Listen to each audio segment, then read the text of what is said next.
I'm now going to say something that will astonish you.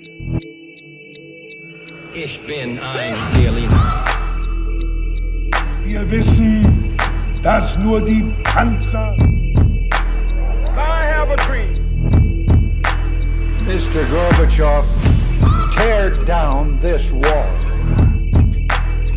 We are living in an increasingly polarized world.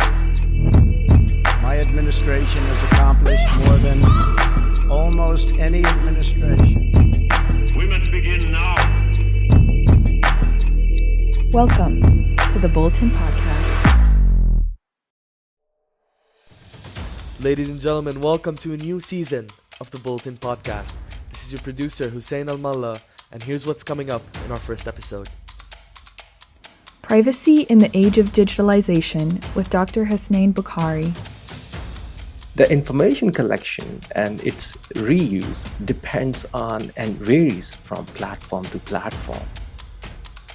The situation can get actually very critical.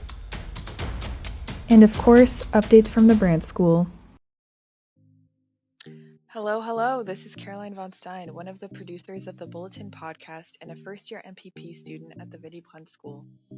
And this is Jesus Renzulo, also producer of the Bulletin Podcast and first-year MPP student. So here we are, the first episode of the newly revived Bulletin Podcast. Jesus, would you like to tell us what this podcast is all about? Yeah, of course. So the goal of the podcast is to discuss timely topics through the lens of our viewers, the Brandt School community.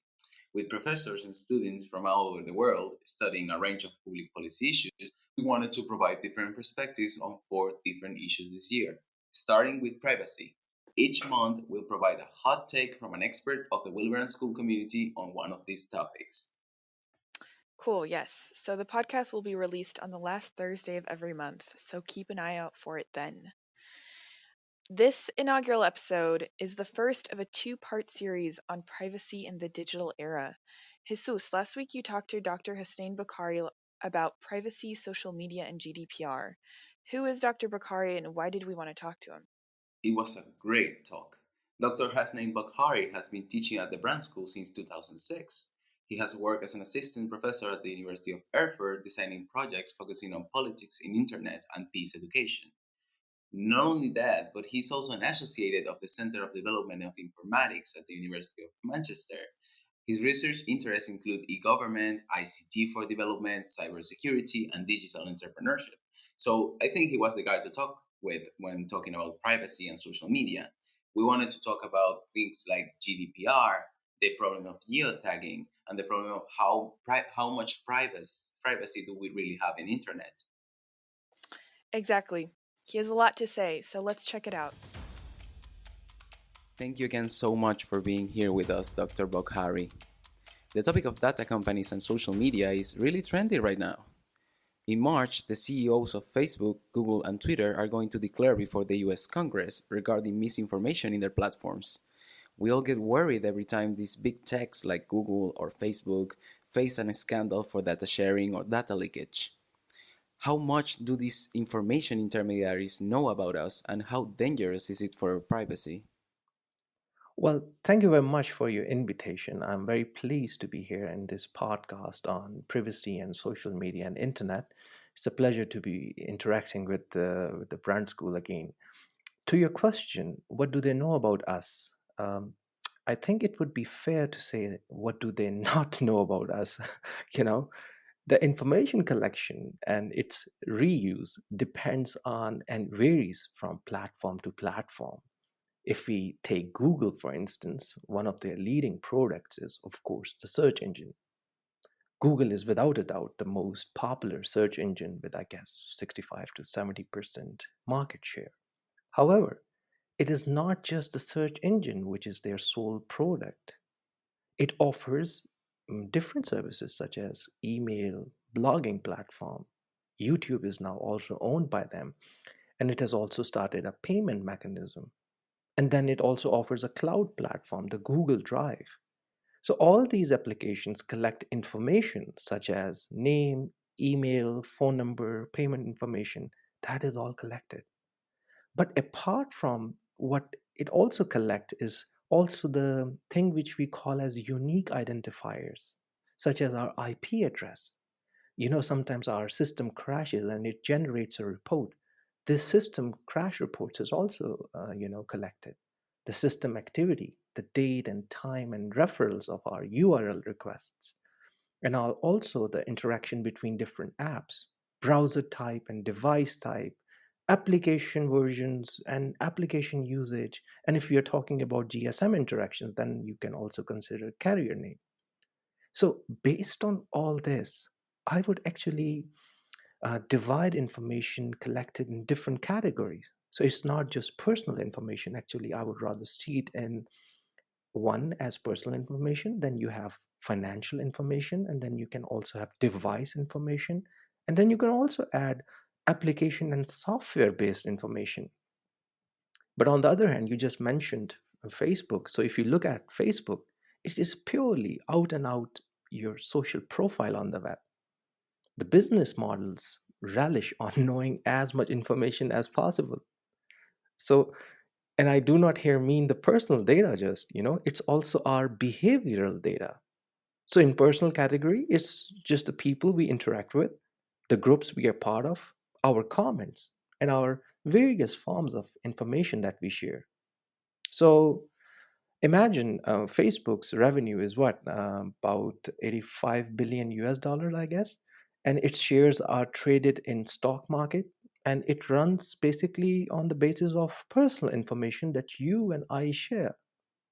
So there is one obvious information that we share, but then there's also algorithms that run behind social media platforms that are smart.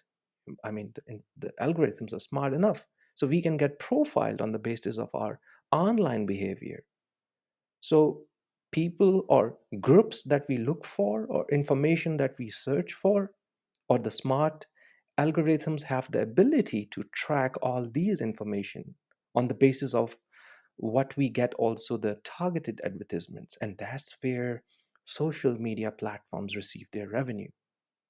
So now you ask me, how dangerous is this for our privacy? I think first of all, it's important to identify the avenues or areas of our privacy, which I just tried to divide into different categories, such as personal, financial, device based, and behavioral. And even within behavioral category, there are also subcategories: our social behavior, our shopping behavior, and there can be more. So you see, it's not just these platforms, online platforms, that force us to become their subscribers. At least this is how it is so far. But it is us who choose to be a part of these platforms, and we expect that our information is safe and we'll be protected. But how many of us actually read the terms and conditions that we just say, I agree? We just press the button, I agree. When I was teaching this section on cybersecurity and privacy in my last seminar at the Brandt School, I conducted a very basic survey of my participants. And it tells me, and most importantly for the participants of my course, it tells me how much they know about privacy. And I just asked very basic questions, like, for example, how many times a year do you review your security and privacy section of your social media profile? Is your browser set on auto delete cookies when it exists? Or what happens when you are shopping online? Do you see or do you look for a lock symbol in the address bar, or do you use the same password for other websites?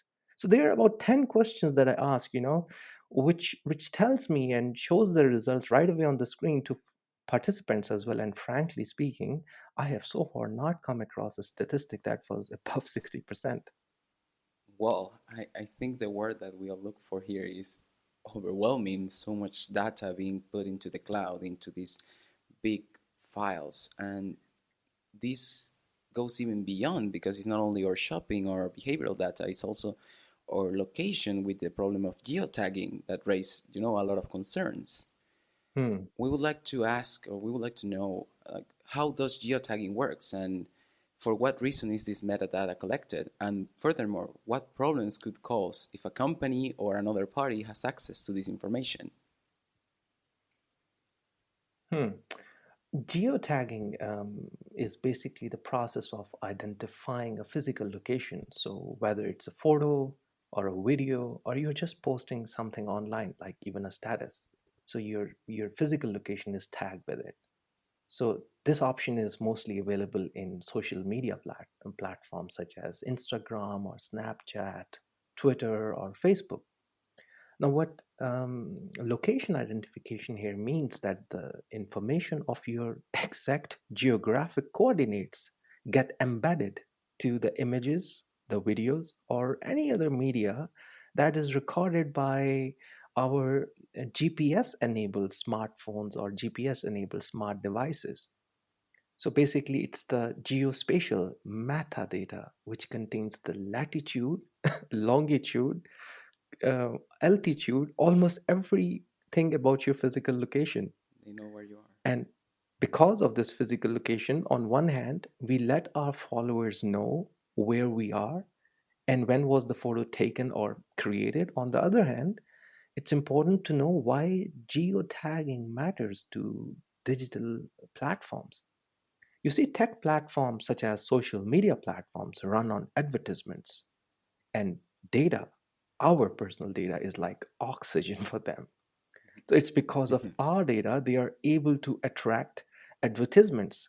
And when it comes to geotagging, there's a special sector in marketing terminology which is called as location-based marketing.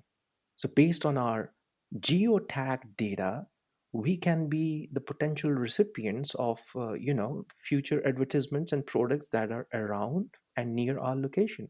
Whole strategy. So you can also think from business perspective. For example, let's say you represent a business based here in Erfurt and you have an app, and you can use your customer's physical location to present them various product offers. So if the businesses are able to record your IP and also maybe Wi-Fi information, then you could offer products based on their multiple devices under whatever customers they are using.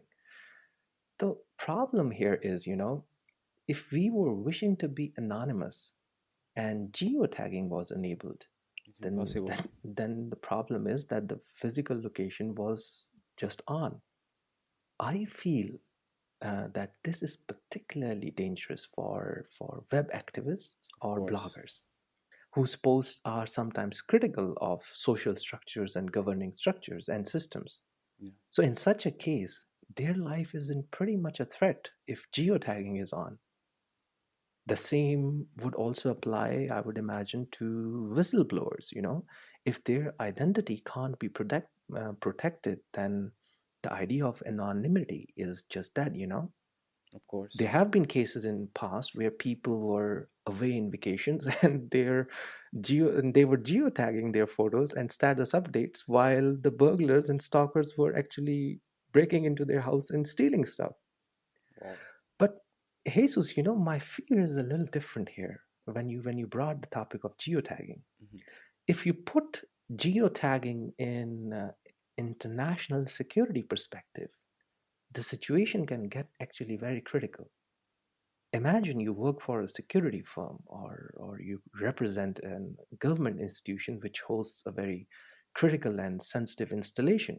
Mm-hmm. Obviously, no government would like information or precise physical location of this physical information of this location to go public. But what if one of their employees happened to use social media platform and happened to use geotags? We are talking about exposure of national asset, and charges could be even treason. It's a whole threat. How would you prove that your act of geotagging was just an innocent act of not knowing what it can lead to? So you see, Jesus, my fears are a bit different here. You remember I earlier mentioned you the survey that I conduct in my class, that how many participants check their privacy or security status of their social media applications. The thing is that the apps or even physical devices like mobile phones or tablets, by default, they keep the GPS and geotagging enabled. So actually, it becomes our responsibility to continuously check and see the status of privacy. At least that's the least we can do, you know. Of course, I think it's a big responsibility and a lot to take in. But I mean, all these problems, all these data, all these leakages, they just don't pass over the governments. They have to respond. Absolutely. And one of the things, a good example of this response is the General Data Protection Regulation of the EU that was created exactly to protect our data. So how far does this regulation goes? How much does it protect us really? And are there any loopholes that we should be worried about and that we should start solving? Because at the end of the day, this is all our information. This is all our life.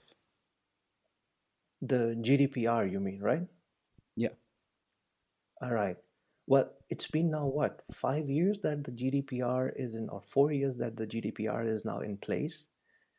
Historically speaking, you know, when we look back at the decade of 2010 and 20, I think it might be categorized as, you know, allow me to say, a disaster when it comes to data breach and data privacy.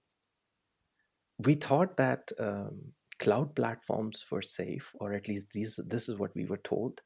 But in 2016, Dropbox announced that more than 60 million Dropbox user accounts were compromised.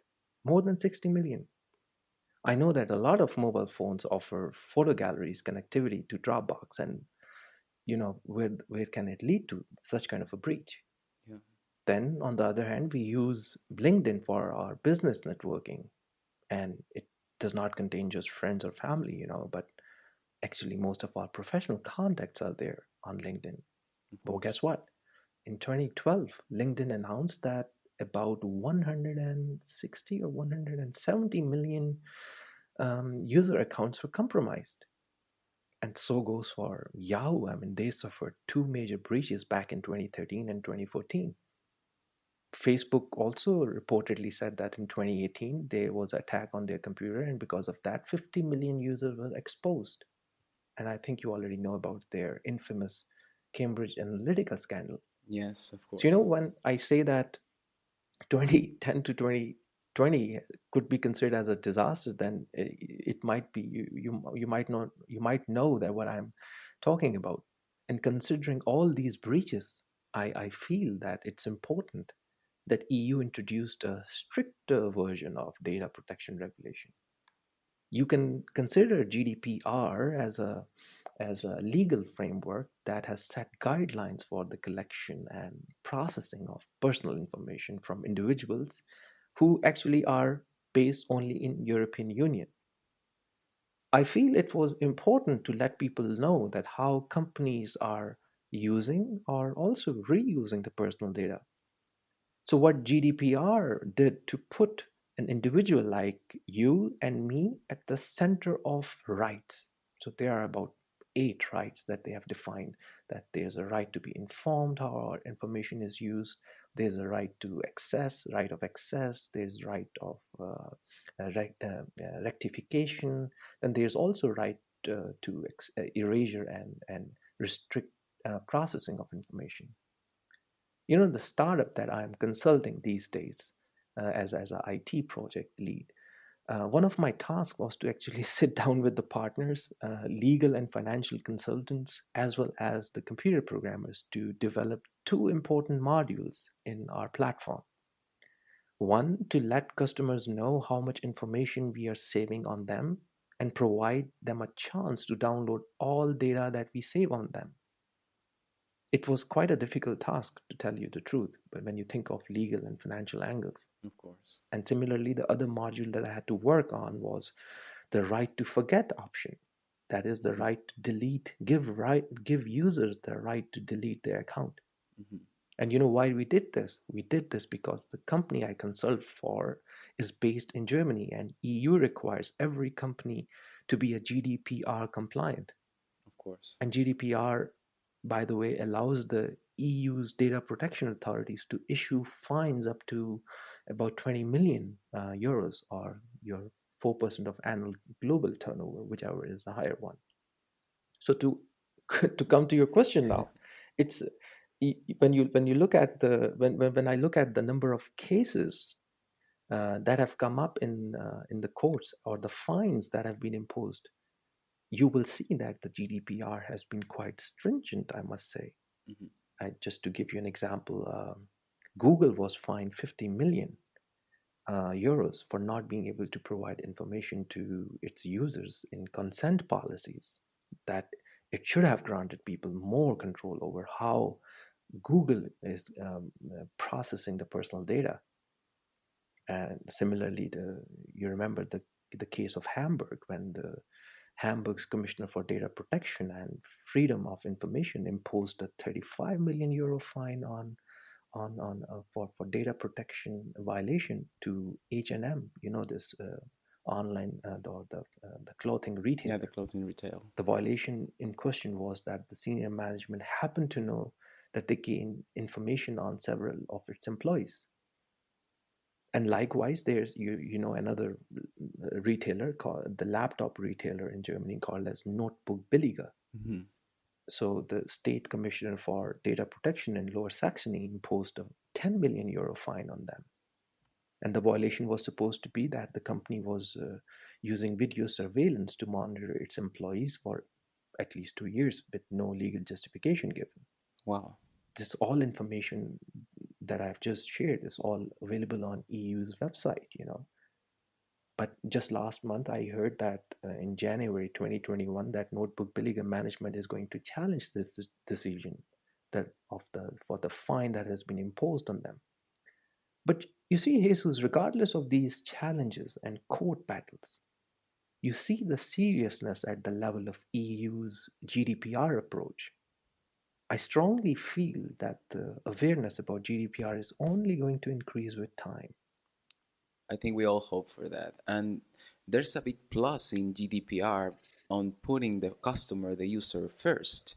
I think it helps raise awareness in among the population about the importance of privacy, and it makes the population monitors of their privacy and their security all around the Absolutely, yes. media. So a final question, because this has been enlightening, but I don't want to take more time from you. Sure. So how can future policies address the gaps that GDPR doesn't cover? And what are the barriers to implementing these kind of policies in other countries? Well, that's a bit tough to answer, With technologies and data sets rapidly growing, the concerns of privacy and data protections are going to surround us, or continuously going to surround us, in fact, more actively than before. The advancements that you see that are taking place in the area of data analytics or in artificial intelligence, our reliance on internet-based technologies is only going to increase. But I think the same will also going to apply on GDPR. I personally find GDPR as a evolving regulation. Sometimes I hear that about GDPR, and I get a feeling as if GDPR was developed from scratch when it was introduced in 2016. The GDPR, is not an entirely new set of data protection rules for the EU. In fact, it's an evolution of the existing set of rules that existed since 1995. Of course. And they were based on the strong data protection principles set out in a directive that was called as Data Protection Directive. So this DPD, the Data Protection Directive, had more than 30 articles, when it was introduced in 1995. It's an evolution. So when you talk of future policies, you have to consider that GDPR is going to only evolve itself with the changing digital landscape. And frankly, it did not evolve if you're looking, and if it did not evolve, like the way it should, you're going to have a very serious situation. Of course. But I personally feel that if GDPR did not evolve, it is going to be replaced by another or even stricter regulation, which should be fine, just like GDPR replaced DPD. Mm-hmm. You understand that GDPR rules are applicable within Europe, but I feel EU is in a very unique position to promote GDPR even outside its territories. The digital platforms that we engage with, they offer us engagement of different sorts. But for the digital platforms, it's a commercial activity. So for any commercial activity, you have to follow certain trade or commercial regulations, which are outlined by bilateral or multilateral agreements, I don't know, by World Trade Organization or other entities. I feel the EU is in a very unique position to promote GDPR with countries that are outside EU. The other countries would be sort of bound to follow GDPR in one way or another with whom EU conducts its business. So it would be kind of a incentive, so to say. Of course. And just to give you one factual information, that if you look at the last GDPR evaluation report that came out of EU, they have actually expressed to promote convergence and developing international cooperation as far as GDPR is concerned. In fact, you will be surprised to know that EU also wish to set up a data protection academy to facilitate and support exchanges between European and international regulators. Oh, really? But what is here more interesting, Jesus, that European Commission wishes to support ongoing reform processes with third countries to introduce new or modernized data protection rules by sharing its own experiences that it has learned and sharing some best practices. And one example is their engagement with African partners, and so they would like to conform that. They would like to take that at the GDPR at that level. And then you also know that EU also wishes to engage with international and regional organizations such as OECD or ASEAN or G20, where they wish to promote these data flows based on high data protection standards. Mm-hmm. So this is how I see GDPR getting promoted outside EU boundaries. So the EU has this unique opportunity of becoming a spearhead of privacy and data regulation policies among the world. That is simply amazing. Well, everything you have said in this interview is amazing and a lot to take in. I want to thank you in the name of the Bulletin and everyone for your information, for your insights, and for your recommendations. I think I'm going to look better at my privacy regulations. You're most welcome. It was a pleasure to interact with you guys, and I hope that some information that I provided was helpful and useful. I thank you very much. Okay, that was a lot to take in, Caroline. Do you think you are part of that plus 60% that doesn't secure their privacy online? You know, I'm embarrassed to admit it, but I worked at a cybersecurity company for a year and a half, and I think I might still be part of that 60%. I definitely have improved my password game, but I definitely don't do all the things that Dr. Bokhari mentioned. Well, all of us needs to listen from now on to his advices. Definitely. So, okay, now that we want to finish off with some announcements and updates on the Brandt School students.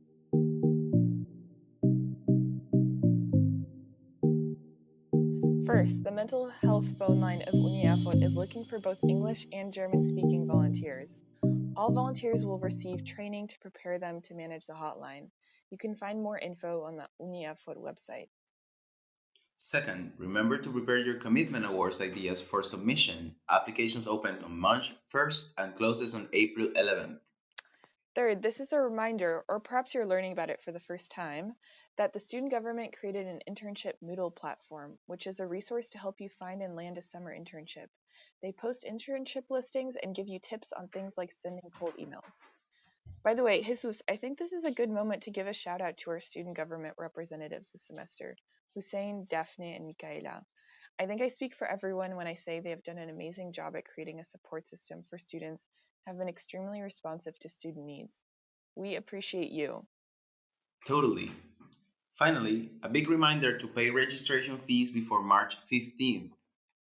Also, if you want to contribute for the Bulletin blog or podcast, please don't hesitate to reach out. We welcome new ideas and contributions. That's it for us. Thanks for tuning in and have a great week, everyone.